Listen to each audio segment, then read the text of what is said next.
Good morning. Welcome to another edition of Diatribes from the Voice of Doom. And now here's your ersatz scholar, the Voice of Doom. Hello. Gonna keep on keeping the diatribes coming hot and heavy because things are happening fast and you got to go hour by hour. And speaking of hours, I wanted to give you some factoids and do a little cleanup and a little replacement or insertions, as they say, of things I missed. And then I'll do a little lecture. Now, Afghanistan is basically 11 and a half hours ahead of us in the time zones. So what we think of as August 31st is not August 31st to our buddies over there. It is probably, I did the math, and it is now 9 p.m. Wait a minute. It's 8:30, 11. It's 8. It's 8 p.m. in Afghanistan on August 30th. It will be August 31st around 12:30 in the afternoon for us today. So it starts today. Their August 31st starts today. So I wanted to clarify that I forgot to say my little prediction, which is not a real brilliant one. It's not something that any genius or any idiot couldn't figure out, but Petri dish will definitely be taking lots of questions from the press today on the hurricane, because those are pat answers that they have probably on a macro, whatever an old idiot uses for a macro. There's stenciled out answers for, yes, we will do everything we can. We've called all our resources and we've declared a national emergency, state of emergency, That's all written down for him, and he probably knows it by heart, even with his dementia. And it will be all about Ida and nothing about Afghanistan, because he won't want to get into Afghanistan because we're worried about Ida. Take my word for it. It'll happen in a few minutes. But I wanted to get it in before it happens because, and people won't see this video anyway, but when they do see it and they put it all together and go, yeah, he said this before it happened. And it will happen, and it will be disgusting, and it will be horrible, because people will still be talking about Afghanistan because it's like hurricanes come and go. We've seen them. We know what's going to happen. We know what you're going to say. Let's get back to the big problem. I was remiss, and I was negligent, and I was a little bit not really, I don't want to give that impression because that's the last thing I want to do, but when I went through the last death list, I was saying how many Americans might have been in the crowd of bystanders. Well, it made it sound kind of like I only care about the Americans in the crowd, and that's not true. And if it was true, I wouldn't bother doing these diatribes, because people have to know that there's everybody in Afghanistan. I don't care what side they're on. Even the people that kind of keep their head down and kind of hunker down and hope that the Taliban doesn't come after them because they have painted toenails or whatever and cut their toes off. Everyone in Afghanistan is in peril. And even the Taliban and the terrorists themselves are in peril. They're in peril from their own festering, situation they have there. It's bacteria, and they'll eat each other. And they'll be killed, just like we killed the other suicide bomber that didn't make it through. And it makes you wonder, with the intelligence that they so-called have, how many times did we avert disaster in the last 20 years? We had a few incidents, and some were just mad gunmen. They didn't have anything to do with something political. But I wonder how many there were. We owe it to the government to a certain extent of being vigilant, but that stopped 2 or 3 weeks ago. Everything stopped that we knew before. And when I see the people with their flags, and I understand they want to keep a hold of those ideals that used to be associated with that flag, it's hard to argue because it's a sacred cow. And it's hard to say, wait a minute, what's left of America that there is to, be proud of? You can't really do that because people don't think in bigger terms.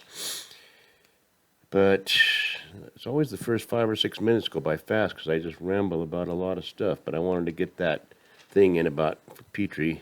And also another slip of the tongue. Whenever I refer to Orangey as our last president, I don't mean to imply that we have a president now and he was the previous president. By last president, I mean he was the last president in American history. So when I refer to that administration, it is in terms of that was the last one. There won't be anything after that. Now I want to get to the scholarly stuff because I want you to know about who is going to be in charge. And kind of try to throw in some parallels with, the late 30s and early 40s and that peaceful time in history that nothing much was going on. Now, Xi Jinping is spelled X-I. That's his last name. His first name is Xingping. So it's kind of a catchy name. Oh, and speaking of names, Adolf Hitler was his original name was Schicklgruber, for anybody that wants to know. Now, I can't see crowds and crowds of people going, Heil Schicklgruber. It's not going to work. So you see how changing your name, I'm not going to give any tips to these Turkmenistan, but if you change your name, you'll go farther. Xi Jinping, born June 15th, 1953. He was born around the same time as my kid, on the same date. He's a boomer, and I told you when my generation takes over, things will go bad. His age is 68.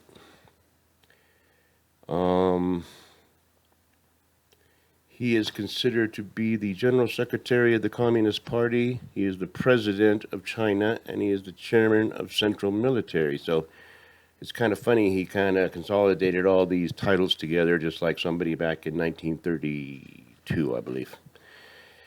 We won't mention names, but did the same thing. Now, just the overview of where everything is now in China. Not everybody is on board but this guy. And there's going to be a night of the long knives coming up, and we won't hear about it because we're too busy trying to sweep up after this hurricane and worrying about how we're going to take care of the millions of people that are starting to die over in Afghanistan. So we won't hear about the night of the long knives that takes place in China. And it will take place because this guy, he looks placid, he looks peaceful, he has a peaceful countenance, and I don't trust him one little bit. Because what he's done with education, just like somebody else in the 30s did, and they wanted to indoctrinate a whole new generation to revere one person. Here's what he's done recently. And Palki Sharma, of course, I have to owe it all to her. None of this is mine. The only thing that's mine is the sarcasm and the sardonic wit. Taking over private schools. There's 119,000 private schools in China. He's whittling them down, and he's taking away their money, and he's closing them down, and he's not giving them anything in return. There's no eminent domain in China. It's like, you're ours now. Go home or become one of our teachers. He's purging private tutors, and China, as you may not know, values education very highly. And by education, it's not CRT, and it's not learning about climate control and how we can control the hurricanes by not driving and not buying a car. Private tutors are in high demand in China. Private tutors make a good living in China because they want their kids to get ahead. They're thinking about real, like putting those little chips together and all those other things, and rockets and satellites. And we're in America thinking about whether we should have another class about gender studies. So private schools gone, private tutors gone. Cancel English exams in elementary schools. They're learning English in elementary school. Now they're thinking, well, they don't have to because English ain't going to be the universal language soon. It's going to be either some Afghanistan dialect or it's going to be Chinese. Ban foreign textbooks. Embed propaganda. Well, I don't know who else did that. Reinterpretation, misinformation, and don't make the same mistakes as your predecessor. Now, here's something interesting about this Ping character. He was born in 1953. When he was a teenager, his buddy Mao, who he probably revered, started the Cultural Revolution. And his dad was a victim of the Cultural Revolution. I don't know if he was a landlord. I could get into the details, but let's just say he was a victim. So this Ping guy is like looking at the Cultural Revolution like this has been bad for us. And the Cultural Revolution was a nightmare. It was a stupid thing. It was just as bad as Cambodia and as bad as what we're about to see in Afghanistan. But being a victim of the Cultural Revolution is interesting because I've noticed, looking at things through life, that a lot of people that are victims turn out to be the predators later. And I think you know what I'm talking about. Child abuse, heinous crimes that are perpetrated on kids, they turn out to do the same thing in a cycle. And everybody knows about it. I don't want to go into detail. So this guy is a victim of something that he's doing himself. So think about that for a minute. Think about it on a global scale. Because this guy ain't thinking just like a cultural revolution in China. He's smarter than doing what Mao did. He's doing a cultural revolution, and he's going to do it by world conquest, and he may not have to fire too many shots. I mean, you see how it happens. You watch. There's not going to be a lot of big bombs going off. He's going to take over by, I guess, attrition they call it, just slowly gaining little, inroads.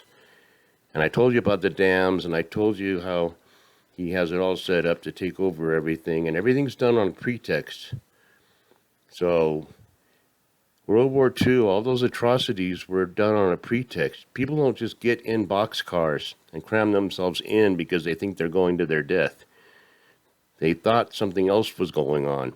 They thought they were being relocated, and it was just like, we want to get you relocated as quickly as possible, so let's all cram, because, you tell people the truth, they're not going to do it. And Poland was attacked on a pretext, and Taiwan will be attacked on a pretext, and the Sudetenland and the, Alsace-Lorraine or whatever, or the, an area that was off limits to the Nazis. I don't remember now, but they take that and slowly start taking little areas on pretext and on little treaties. And it'll happen, but it's going to be happening faster, like daily. Daily, we're going to have to deal with more and more. And I'm getting miffed, and I'm getting irritated, and I'm getting annoyed. Because everywhere I go, people are talking about doomsday, and it's like, no, that's my thing. And now I'm getting bored with talking to you guys about it because I got to listen to you catch up with what I was saying years ago. And now I have to listen to it. So that's why I like diatribes, and I may stick to just doing this because nobody interrupts me. I can say it. I'm almost at 15 minutes. It's perfect. And I said a lot. And I don't have to try to say that at the bar or somewhere else talking to someone and try to get all that kind of information into someone who has a mask on and is half crocked.